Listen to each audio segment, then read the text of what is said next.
Kita bersyukur untuk hari ini di tanggal 30, berarti ini sudah minggu yang terakhir di bulan Juli ya. Kita melihat penyertaan Tuhan yang luar biasa dan saya percaya Tuhan menyertai dan Tuhan begitu baik secara khusus untuk kehidupan keluarga saudara. Dan masih berkaitan dengan tema keluarga, saudara, saya ingin mengajak setiap kita untuk merenungkan bagian firman Tuhan yang saya ambil dari 2 Timotius pasal yang ketiga ayat 10 sampai ayat yang ke-17. 2 Timotius pasal yang ketiga ayat yang ke-10 hingga ayat yang ke-17. Para pria, para bapak-bapak membaca bersama dengan saya ayat yang genap, ayat 10. Para wanita, ibu-ibu membaca ayat 11, demikian seterusnya hingga ayat yang ke-17. 2 Timotius 3 ayat 10 sampai 17, para bapak-bapak boleh terlebih dulu memulai.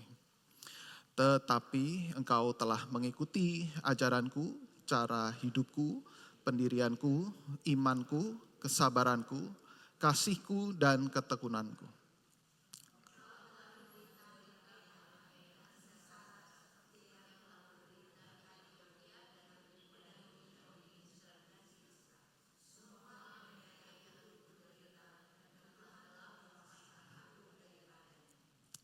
Memang setiap orang yang mau hidup beribadah di dalam Kristus Yesus akan menderita aniaya.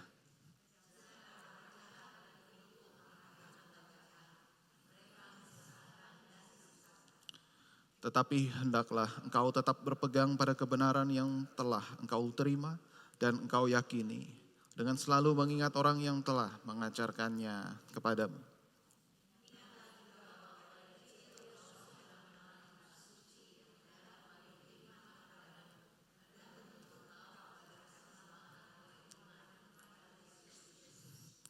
Segala tulisan yang diilhamkan Allah memang bermanfaat untuk mengajar, untuk menyatakan kesalahan, untuk memperbaiki kelakuan, dan untuk mendidik orang dalam kebenaran.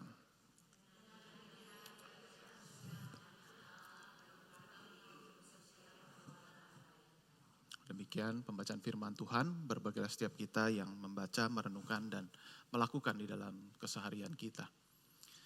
Nah, saudara-saudara terkasih, suatu kali pernah terjadi gempa yang cukup kuat ya di Taiwan, saudara-saudara. Tahun 2016, kira-kira bulan Februari. Nah, saudara-saudara, ternyata gempa ini cukup unik ya, dan kejadian tersebut itu pas 1 hari sebelum Imlek.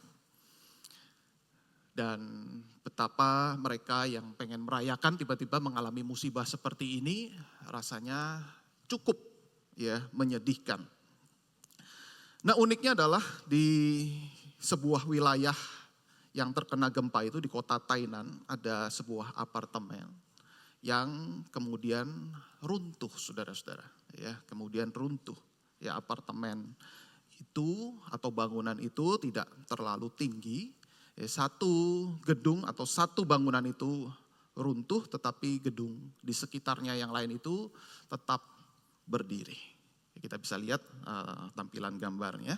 Ya. Ini bangunan apartemen yang runtuh di kota Tainan. Nah, gempa ini kira-kira sebesar 6,4 skala Richter.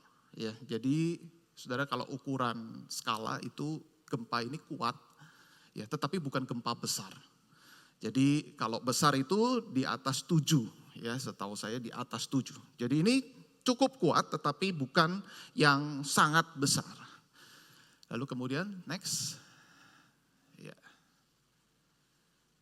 next lagi.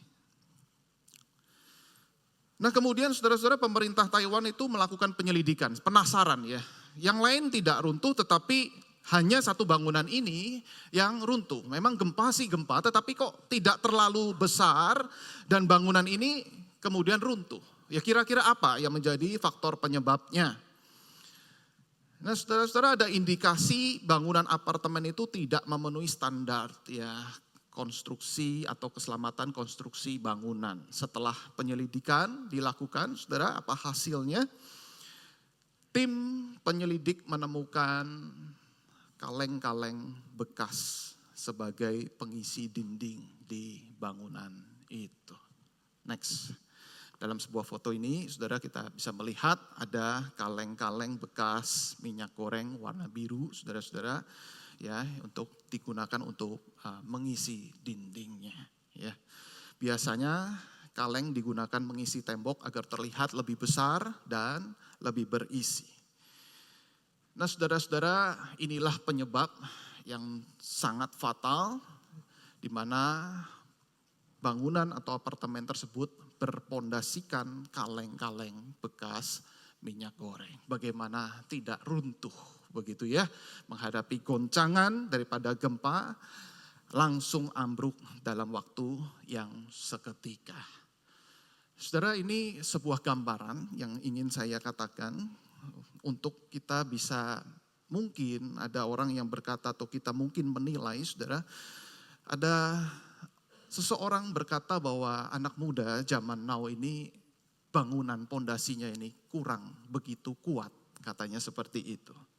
Ada seorang penulis buku, saudara, dia mengatakan seperti ini, generasi muda hari ini sangat kreatif dan memiliki banyak ide cemerlang, tetapi mudah hancur ketika mendapatkan tekanan. Jadi ini dinamakan generasi strawberry, katanya seperti itu. Ya, saudara, tidak, apakah saudara juga mengamati hal yang sama begitu ya? Melihat anak muda zaman now pada hari ini. Jadi pondasinya tidak kuat. Idenya sangat kreatif, kalau kita bisa kaitkan dengan bangunan apartemen, mungkin bangunannya sangat indah begitu ya. Penuh dengan seni, penuh dengan pernak-pernik yang enak dilihat, tetapi pondasinya tidak kuat dan gampang hancur ketika menghadapi badai persoalan kehidupan. Nah, saudara-saudara, waktu kita membaca bagian firman Tuhan, ya, secara khusus kita akan bicara berkaitan dengan Timotius. Saudara, ternyata gambaran tadi ini sangat kontras dengan Timotius, saudara-saudara. Timotius itu adalah seorang anak muda yang sangat kuat, mentalnya itu seperti baja, saudara-saudara, bukan kaleng-kaleng. Bukan KW, saudara, tetapi betul-betul mentalnya itu sangat luar biasa. Kenapa demikian? Kalau kita tadi perhatikan, saudara, dikatakan setiap orang yang mau beribadah dalam Kristus Yesus itu akan mengalami penganiayaan. Dan bahkan saudara dikatakan ada banyak orang jahat dan penipu akan bertambah jahat, mereka menyesatkan dan disesatkan. Ini artinya apa? Ini adalah kontras, saudara, dari Timotius. Kalau Paulus berkata hal yang seperti ini, berarti kamu tuh tidak seperti ini. Oh, luar biasa sekali, bukan? Ada anak muda, saya tidak tahu generasi apa yang disebut atau di labeling pada saat itu, saudara. Kalau sekarang ini mungkin generasi strawberry, mungkin waktu itu generasi durian. Nggak tahu, saudara, apa generasi yang disebutkan pada saat itu. Tetapi paling tidak kita bisa menemukan, saudara, di mana-mana turun-temurun namanya anak muda masih labil, tidak sematang orang yang dewasa. Betul tidak?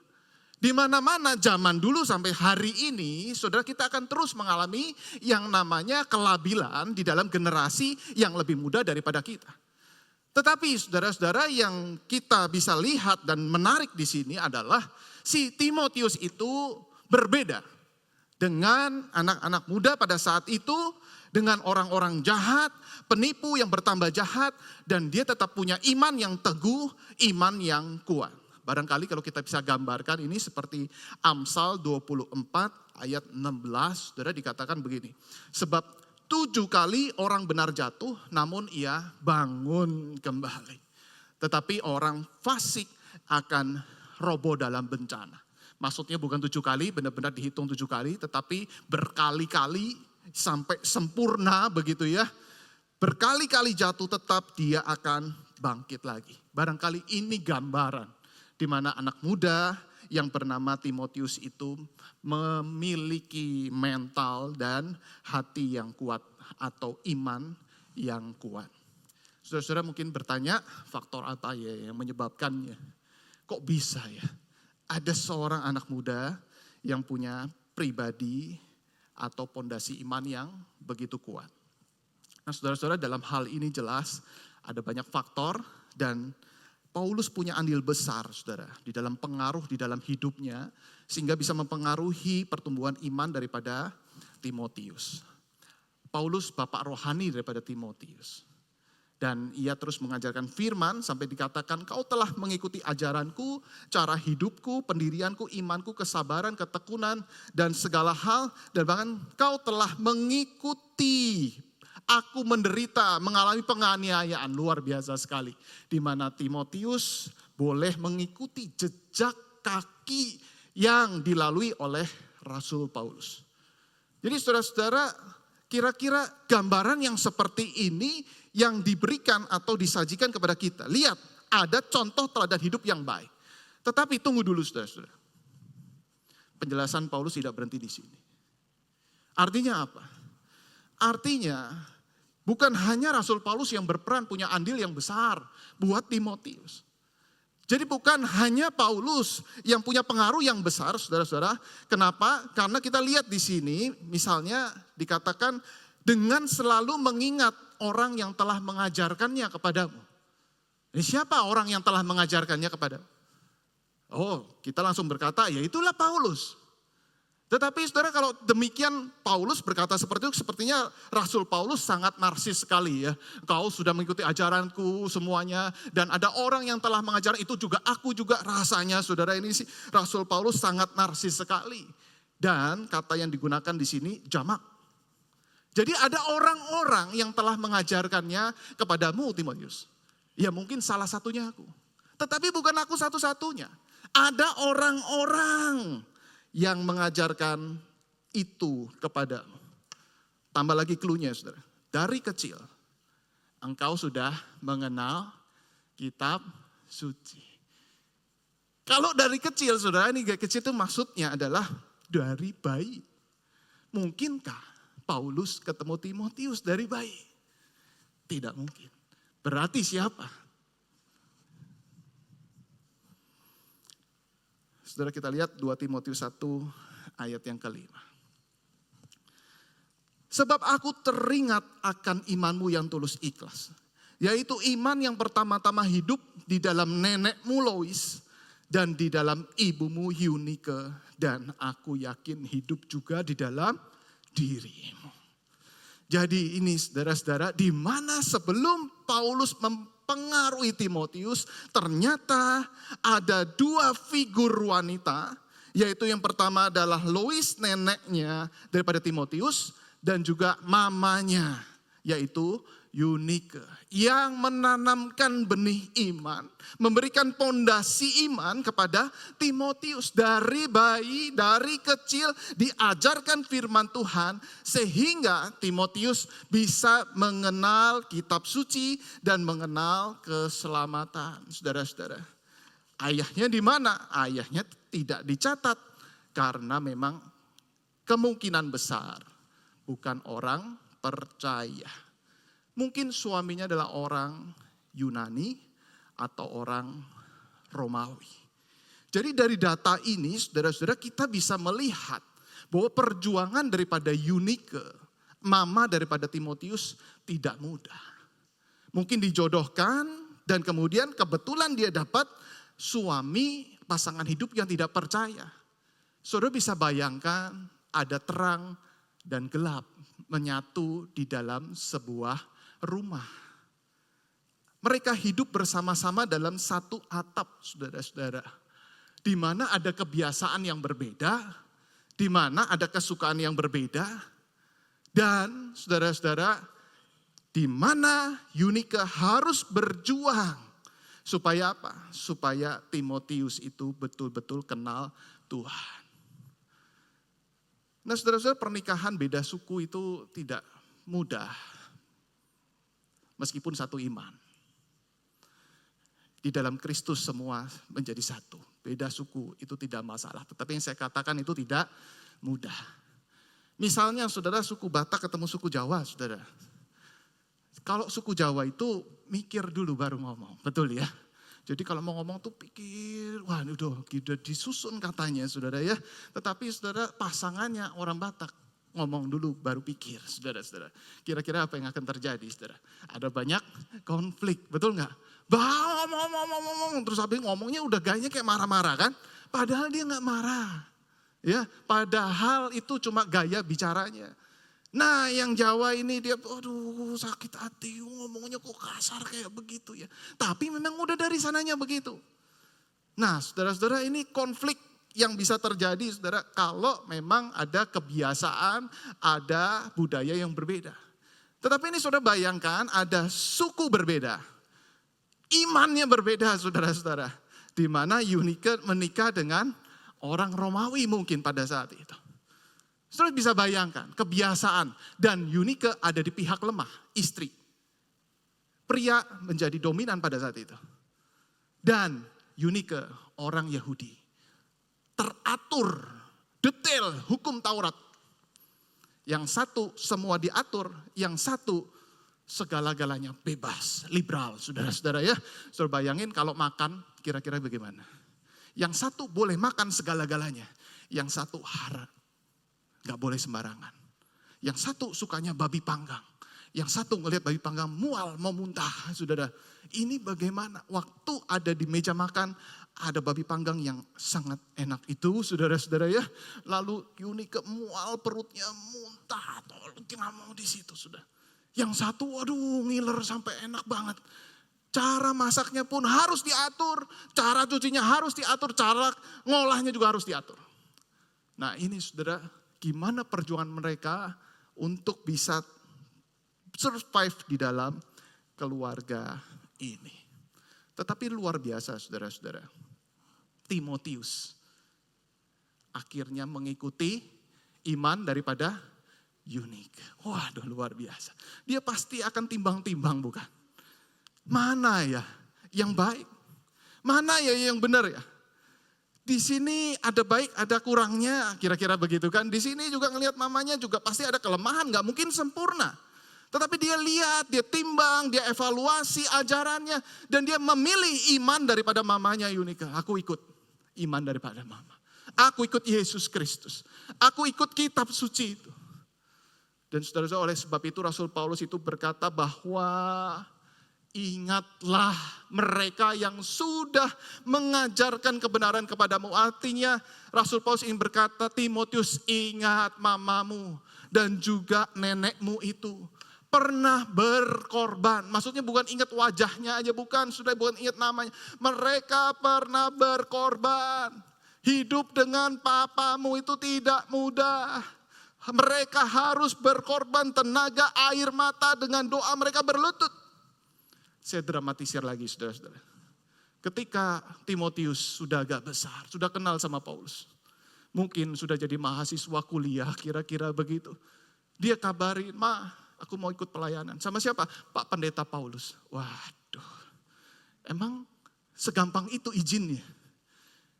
Mama sih gak masalah nak. Tapi mama perlu ngomong sama papa ya. Papanya gak percaya sama Kristus. Dan saudara tahu Rasul Paulus itu buronannya Kaisar Romawi. Papanya langsung syok, dia berkata kamu yang benar aja kasih anak ke Pak Pendeta itu. Bukankah dia penyesat? Bukankah dia penjahat? Bapak tunggu dulu Pak, sekarang udah jadi orang baik. Orang baik sekarang Pak, bukan penjahat. Mana buktinya dia jadi buronan daripada Kaisar. Kamu yang benar aja. Please Pak, kali ini aja Pak. Izinkan Pak, izinkan. Supaya anak kita ikut pelayanan. Dia orang baik. Dia cinta sama keluarga, cinta sama Tuhan. Cinta keluarga apa buktinya? Dia tinggalkan seperti ini. Pak, please Pak. Oke, kali ini aku kasih izin. Next, ke depan. Aku akan tempeleng kamu. Saudara, ini orang yang belum kenal Tuhan. Dia bisa berlaku kasar bukan? Dia bisa berlaku apapun bukan? Tetapi di sini, lihat curahan tenaga air mata daripada Eunike, mama daripada Timotius itu untuk terus berdoa, untuk terus mendoakan daripada Timotius. Saudara-saudara, ketika engkau mungkin dalam pergumulan yang berat, Ketika saudara-saudara mengalami kesulitan di dalam usaha, kesulitan di dalam keluarga. Ketika saudara mulai berpikir, apakah baiknya aku meninggalkan Tuhan dan meninggalkan kekristenan? Saudara perlu ingat, ada orang-orang yang sudah mendoakan engkau. Ada orang-orang yang sudah berlutut berdoa, berkorban tenaga, bahkan mungkin nyawa. Supaya engkau dan saya ada di dalam Kristus. Supaya engkau dan saya akhirnya bisa belajar kebenaran firman Tuhan. Mengenal Kristus, mengenal keselamatan. Ada orang-orang dan ingatlah itu. Sudah ingatlah. Mungkin ada orang-orang dulu hamba Tuhan. Guru sekolah minggu yang pernah mengajarkan firman kepada kita. Dan saudara-saudara kita boleh teringat lagi dan akhirnya saudara kita bisa bertahan di dalam kebenaran. Karena ada orang-orang yang mengajarkan dan berkorban untuk kita. Tetapi yang menarik di sini saudara, Rasul Paulus itu tidak berhenti dari hanya sekedar jasa manusianya. Kau udah ikut aku, kau sudah ikut dan kamu tahu ada orang yang juga mengajarkan kepadamu. Tetapi lihat di sini saudara-saudara, di mana Rasul Paulus mengarahkan Timotius kepada kitab suci. Kita lihat saudara ayat yang ke-15. Ingatlah juga, dari kecil engkau sudah mengenal kitab suci yang dapat memberikan hikmat kepadamu. Dan, nah ini terjemahnya kurang tepat saudara ya. Jadi seolah-olah ada dua, ada hikmat di sini dan ada menuntun engkau pada keselamatan. Padahal dalam bahasa asli itu tidak ada kata dan. Nah, saya coba pakai bahasa Indonesia sehari-hari. Dikatakan begini, engkau harus ingat bahwa sejak kecil engkau sudah mengenal Alkitab. Alkitab itu dapat memberikan kepadamu pengertian untuk mendapatkan keselamatan melalui iman kepada Kristus Yesus. Jadi dengan kitab suci, mengerti kitab suci, akhirnya kamu bisa kenal Yesus, menerima keselamatan. Ingatlah itu. Bahwa betul kitab suci itu punya manfaat atau dampak yang besar. Mengapa demikian saudara-saudara?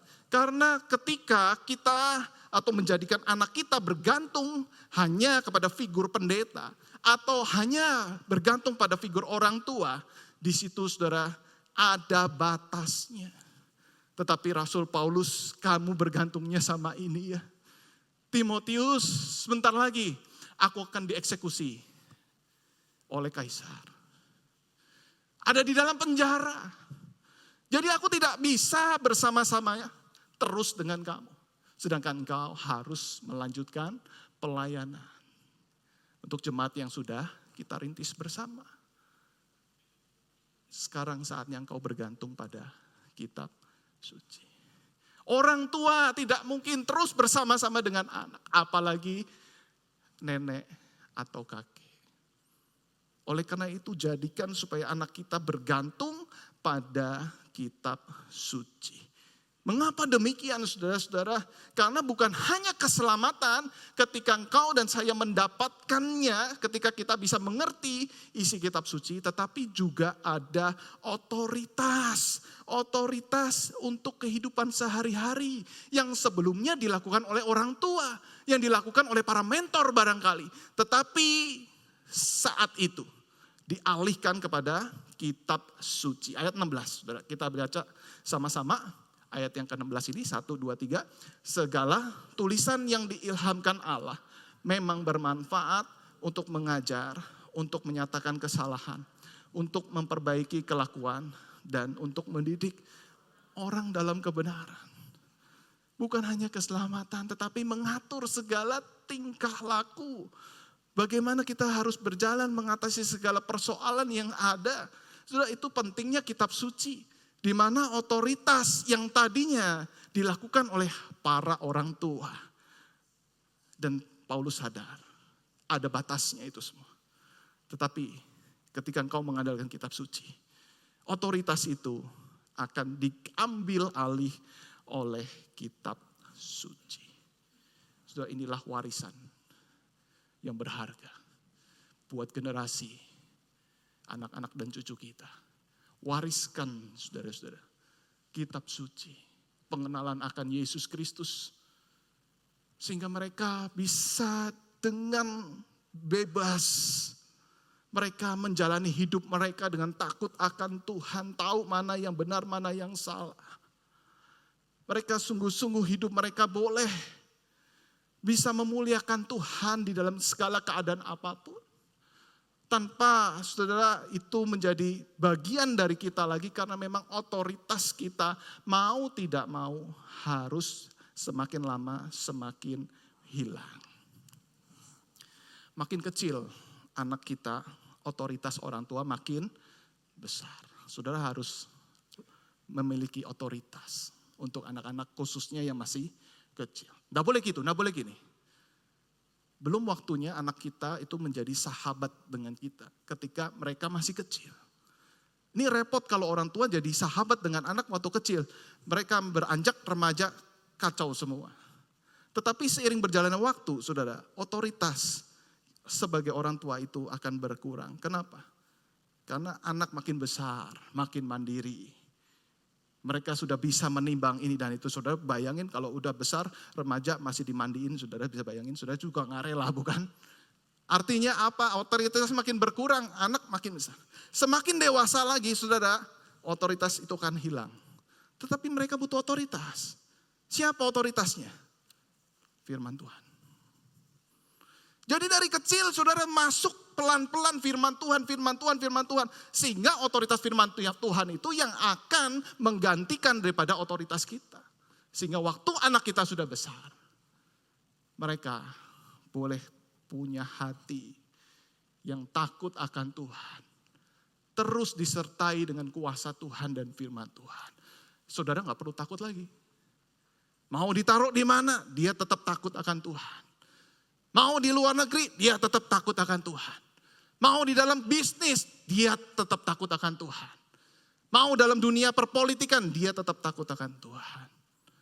Sehingga damailah hati orang tua, bukan? Ketika mewariskan warisan yang sangat berharga ini.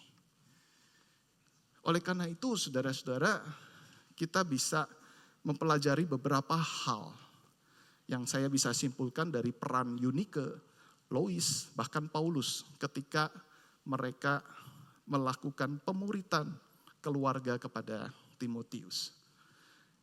Yang pertama, saudara, tidak ada parenting atau pemuritan yang instan. Nggak ada. Seorang pakar parenting dia berkata begini di dalam bukunya Family Discipleship. Discipleship should always begin at home and be reinforced at church. Perhatikan kalimat pertamanya. Discipleship should always begin at home. Saudara perhatikan, Timotius produk pemuritan daripada mamanya Eunike. Di backup sama Lois, omanya. Baru setelah dia sudah cukup dewasa, ketemu dengan Timotius. Jadi ketemu dengan Paulus. Jadi Paulus hanya menambah pondasi. Saudara perhatikan. Paulus menambah pondasi dari iman Timotius yang sudah dibangun terlebih dulu oleh mamanya dan neneknya. Jadi saudara-saudara, ketika orang tua dia punya dorongan upaya untuk memuridkan anaknya. Dan kemudian anaknya bertumbuh menjadi anak cinta Tuhan. Lalu saudara, gereja juga memuridkan dan bahkan mementoring mereka. Wah, ini jadi luar biasa, saudara, ini pondasi iman yang luar biasa. Tetapi seringkali saudara, para orang tua cukup banyak yang berkata bahwa ini tugas church. Ini tugas gereja. Kirim aja ke pendeta. Kirim aja ke guru sekolah Kristen. Dan kami tidak melakukan hal ini. Kami hanya konsentrasi untuk pendidikan. Pelajaran, saudara, mati-matian diajarin. Les ini, les itu, les ini, les itu. Berapa banyak orang tua yang concern di dalam hal kerohanian daripada anak-anaknya. Berapa banyak orang tua yang mengajarkan kitab suci kepada anak-anaknya. semenjak kecil. Berapa orang tua yang punya investasi waktu kepada anak-anaknya untuk mengajarkan firman Tuhan? Saudara, tidak banyak, saudara. Dan itulah sebabnya zaman ini menjadi zaman generasi stroberi. Gereja menambah, tidak mungkin bisa menambah terlalu besar. Karena sehari-hari anak ada bersama dengan orang tuanya. Tapi bukan berarti saudara pendeta gereja lepas tanggung jawab, saudara udah pokoknya orang tua. Tapi yang saya maksudkan adalah sungguh indah jikalau kita berkolaborasi. Ada discipleship from home, juga discipleship at church. Dua-dua ini saudara kita muridkan generasi muda pada saat ini. Sehingga mereka sungguh menjadi anak muda yang tangguh. Yang kedua saudara, apa yang kita bisa pelajari? Tidak ada keluarga yang sempurna. Tidak harus menunggu keluarga kita ideal. Contohnya adalah Yunike berjuang memuridkan anaknya sendiri. Saudara bisa bayangkan berhadapan dengan suami yang tidak percaya. Saudara mungkin dia akan lonely sekali. Ini gimana saya mau cerita. Nggak ada komunitas ini, bagaimana komunitas parentingnya bagaimana. Saudara bisa bayangkan dengan kesepian, dengan lonely, dia tetap tekun ngajarin firman. Suaminya juga ngajarin hal-hal nilai-nilai daripada agamanya. Dan ini bertentangan satu dengan yang lain, lalu gimana memilahnya? Begini nak, yang benar itu begini. Papa salah, ya jelasin. Kalau papa salahnya di mana? Nah saudara-saudara di sini saudara tidak perlu menunggu keluarga saudara sempurna untuk menjalankan akan hal ini. Dan setiap kita juga banyak gagalnya menjadi orang tua. Dan justru kita harus berhati-hati. Kalau kita merasa keluarga kita sempurna, barangkali kita tidak membutuhkan Tuhan lagi. Dan justru karena kita merasa gagal, kita butuh pegangan, kita butuh kitab suci, kita butuh kuasa Tuhan. Tuhan tolong. Berulang kali saya menjadi orang tua yang gagal. Tolong Tuhan. Berikan kuasa. Hancurkan kesombongan dengan kuasa daripada Injil-Mu ini Tuhan. Sehingga aku bisa menjadi orang tua yang bijaksana. Kalau saudara masih muda, belum menjadi orang tua, saudara bersyukurlah. Kalau orang tua saudara mewariskan Injil keselamatan kepada saudara. Bersyukurlah kalau ada orang tua yang sudah mengajarkan nilai-nilai yang baik di dalam kekristenan untuk saudara. Dan yang ketiga saudara, tidak ada kata terlambat untuk melakukannya. Kalau anak-anak saudara sudah terlanjur besar, Pak, sudah lewat masa itu. Dari kisah ini kita bisa lihat, engkau tidak bisa jadi Yunike, jadilah Lois. Nenek yang baik, yang mengajarkan kitab suci kepada cucunya. Mumpung dititipin sama anak, cucu-cucu, untuk kita boleh ladenin dan kita rawat. Ceritakan firman Tuhan, ceritakan kepada mereka. Saudara kenalkan Tuhan semenjak mereka masih kecil. Kita tidak tahu keselamatan yang mereka dapatkan entah waktu kapan. Tetapi sekali lagi, pengertian yang mereka dapat setahap menuju pada keselamatan. Jadi tidak langsung di hari itu waktu kita ceritakan langsung menerima keselamatan, tidak. Tetapi setahap demi setahap. Saudara bisa ceritakan kapan saudara ketemu sama Tuhan, kenal sama Tuhan, percaya sama Tuhan. Saudara bisa ceritakan perubahan hidup apa. Dulu opa itu marah-marah. Tapi sejak kenal Tuhan, opa ini banyak berubah. Ya, sekarang baik kan? Ya kan? Kalian juga senang sama opa kan? Nah, itu karena Tuhan Yesus. Wah, ceritakan terus firman Tuhan, saudara-saudara. Akhirnya apa? Akhirnya mereka bisa melihat setahap demi setahap pasal-pasal pengertian itu. Dan suatu hari mereka percaya, punya iman yang teguh, punya pondasi yang kuat. Kalau saya nggak punya anak bagaimana Pak? Nah saudara-saudara, di dalam hal ini kita juga bisa belajar memuridkan seperti Paulus. Bukan anaknya sendiri yang dia muridkan, tetapi anaknya orang lain. Jadilah seperti Paulus yang mau berbagi hidup dengan generasi muda. Dimanapun saudara bertemu dengan banyak orang yang usia lebih muda, saudara punya mindset itu. Saya bisa untuk menjadi teladan dalam hidup mereka. Tapi gayanya lain, Pak. Gaya itu nomor 2. Tapi kalau saudara punya hati mengasihi mereka, mereka tahu ada orang dewasa yang punya hati untuk mereka. Tanpa ikut gaya-gayaan. Nggak perlu tato dulu saudara, sebelum saudara menginjili mereka tidak perlu saudara. Tetapi saudara punya hati dan merindukan mereka kenal Tuhan. Punya hati saudara bisa berbagi pengalaman dengan anak-anak muda yang ada di lingkup kerja saudara. Yang ketemu di tempat-tempat di mana saudara bekerja maupun bergereja. Maka saya percaya saudara, inilah warisan yang berharga yang sesuai dengan apa yang Tuhan kehendaki. Saya tutup dengan sebuah kisah. Ada seorang mama, seorang ibu membesarkan 4 anak. 4 anak ini berantem terus. Si mama ini dia jadi single parents karena suaminya sudah meninggal sekian lama. Nah saudara-saudara, si mama ini dia hatinya baik tetapi kemampuan parentingnya itu ya jelas ya. Dia harus menafkahi juga, waktu juga tidak banyak. Akhirnya 1 anak dimenangkan, anak yang tertua. Nah anak tertua ini dekat sama mamanya. Setiap hari sharing firman Tuhan, bertumbuh bersama-sama. Tapi 3 adik ini kacau luar biasa.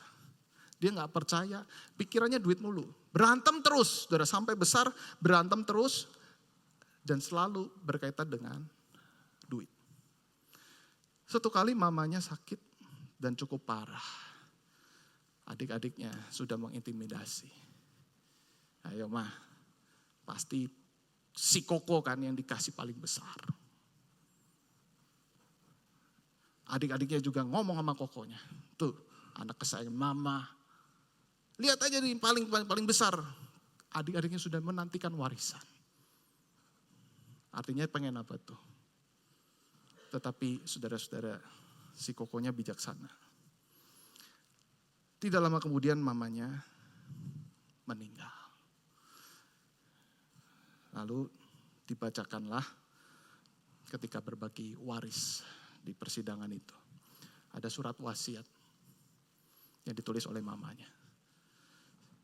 Dibacakan, ketiga adiknya mendapatkan warisan 33%. Si Koko dapat 1%. Kaget, shock.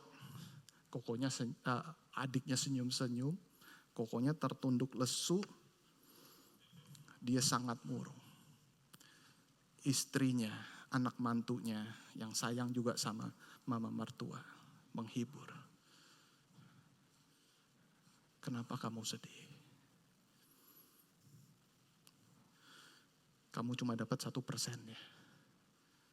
Sedangkan adikmu dapat 33%. Bukan. Aku tidak sedih karena itu. Tapi aku sedih, aku kehilangan mama. Yang mengajarkan firman Tuhan. Yang mengenalkan aku kepada Yesus Kristus sehingga aku sekarang terima Yesus dan punya segala-galanya. Aku tidak butuh itu. Aku kehilangan mama.